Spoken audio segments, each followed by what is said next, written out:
Estamos aqui na nossa 16ª edição do Café com Cliente e hoje recebemos Gilson Schroeder, da Proseg. Tudo bem, Gilson? Tudo bem. Seja muito bem-vindo. Hoje a gente vai falar um pouco sobre o universo de segurança do trabalho e eu queria que você falasse um pouco sobre a sua história desses 18 anos de empresa. Fala pra gente, né, de todo esse caminho aí. Muito bem. Então, já estou há 18 anos no mercado. Já é maior de idade. Já é maior de idade, já. Me formei em Sinop, inclusive, na época, em 2007, quando comecei o início da empresa, né? Já entrei no mercado já como prestador de serviço e vim evoluindo nesse mercado aí.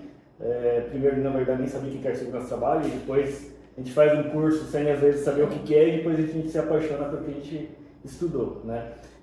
E a gente veio evoluindo, e hoje, com a necessidade do mercado, a gente sempre procurou as falhas do mercado para poder arrumar soluções, né?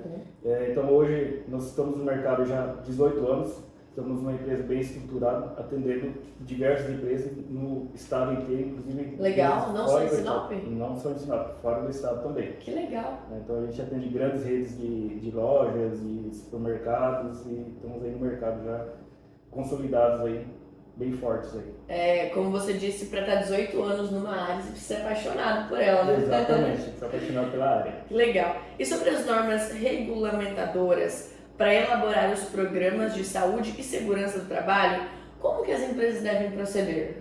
Então, a questão das normas regulamentadoras, o que acontece?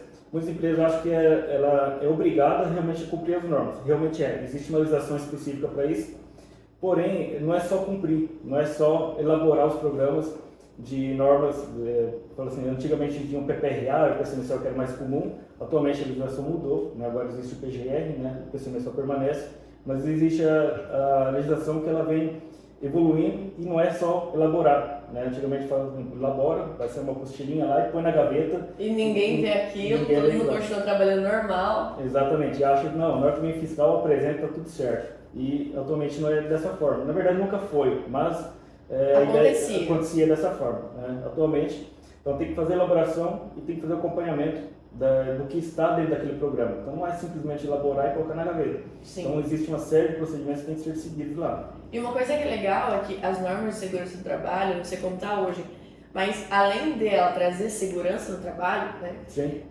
Mas também facilitar o meio, porque às vezes, eu não sei como é hoje, mas eu lembro de algumas normas de segurança que dificultava muito a execução do trabalho. Então, assim, às vezes por isso que as pessoas deixavam de lado. Exatamente.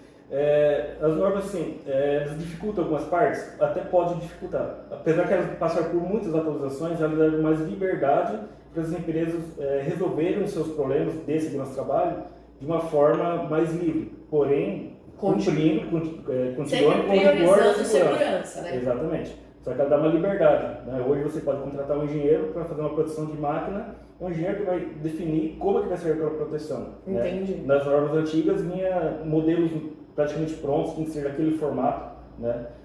Então, nessa evolução, trouxe mais liberdade nesse sentido. Né? Inclusive, dentro da construção civil também teve essa mudança bem importante, trazendo liberdade para o empresário escolher o melhor profissional e como que vai resolver aquela situação. Legal. Né? Trazendo segurança para os trabalhadores. Né? Que é o mais importante. Exatamente.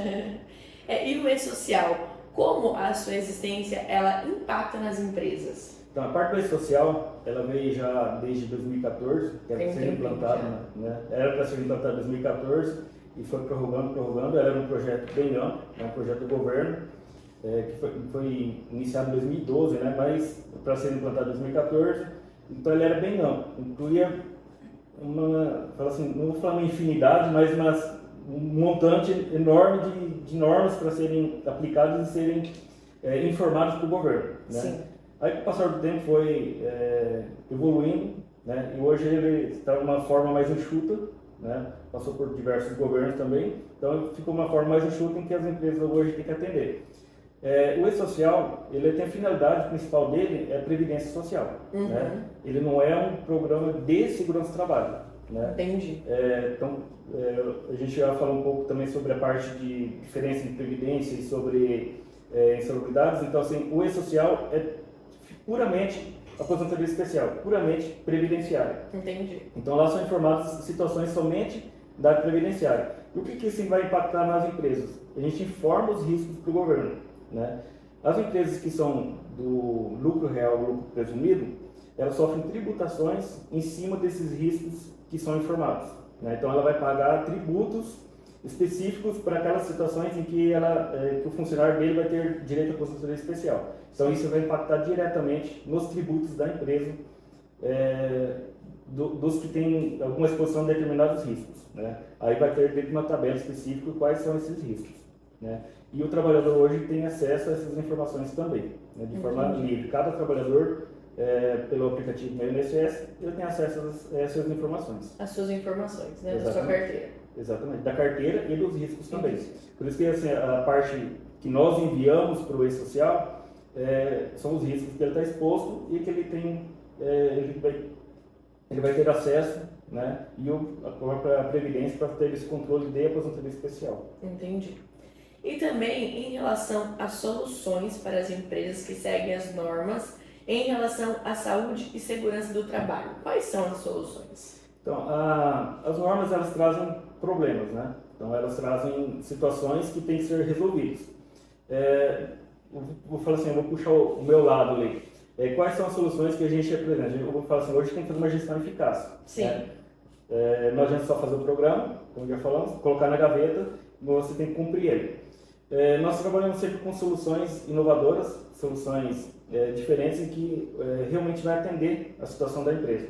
Um exemplo, hoje nós temos uma plataforma de treinamentos em que quando você contrata um funcionário, vou pegar um exemplo de um curso de trabalho em altura. Você contrata e vai executar uma atividade que é em altura, uma atividade de risco, automaticamente ele não pode executar aquela atividade sem treinamento. Certo.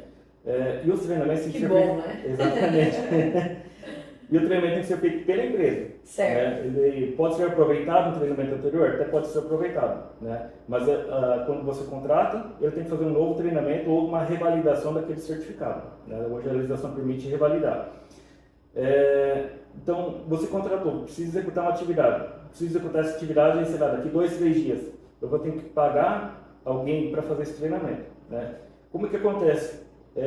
O treinamento presencial, eu tenho que pagar um instrutor para fazer esse treinamento, um treinamento de 8 horas.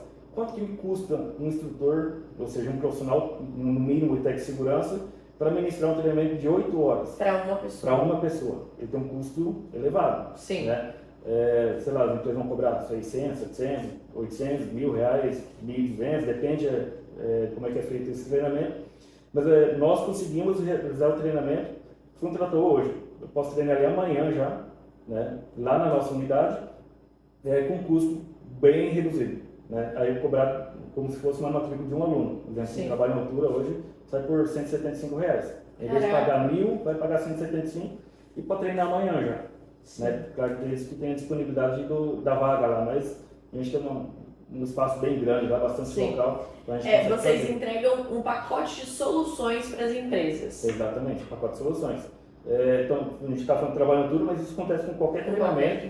Né? Muitas empresas hoje têm um pacote com a gente, contratou, ele vai lá, já faz o treinamento, só sai de lá quando termina todos os treinamentos. Ainda mais algumas funções que tem bastante rotatividade, né? Exatamente. Então você precisa ter isso sempre de uma maneira bem ágil e fácil, para que as coisas fluam, você não fica com o trabalho parado. Exatamente, tem muitas atividades que ele só pode executar depois de cumprir determinadas situações. Tem funcionários lá de algumas empresas que passam até 2 semanas lá dentro com a gente fazendo treinamentos, 2 semanas seguidas. Porque eles têm que fazer cursos de 40 horas, da parte elétrica são 2 cursos de 40 horas, né? Então é 40 mais 40. Então passa 2 semanas inteiras lá fazendo treinamento e com valor bem reduzido, bem acessível. Né? Alguns a gente faz no pacote, outros a gente faz de forma individual. Né? Não necessariamente tem que ser cliente nosso para fazer treinamentos lá. Não precisa ter um pacote, você pode comprar os cursos avulsos e fazer todos esses treinamentos lá com a gente. Né? Então essa é uma evolução na parte dos treinamentos que nós temos e, claro, na parte de gestão também. A gente tem uma equipe preparada para atender no atendimento dos demais MRs também, nos demais procedimentos ali, né? Dentro da empresa, que acaba afetando bastante, às vezes, a produção da empresa, e a gente consegue otimizar esse processo aí. Legal. Para melhorar. Legal, Gilson. Obrigado pela sua atenção, obrigado pelos esclarecimentos. A gente agradece aí pela sua presença e por falar um pouco mais desse universo, né? Tirar todas essas dúvidas para nós. Muito obrigado pelo convite e estamos à disposição de todos.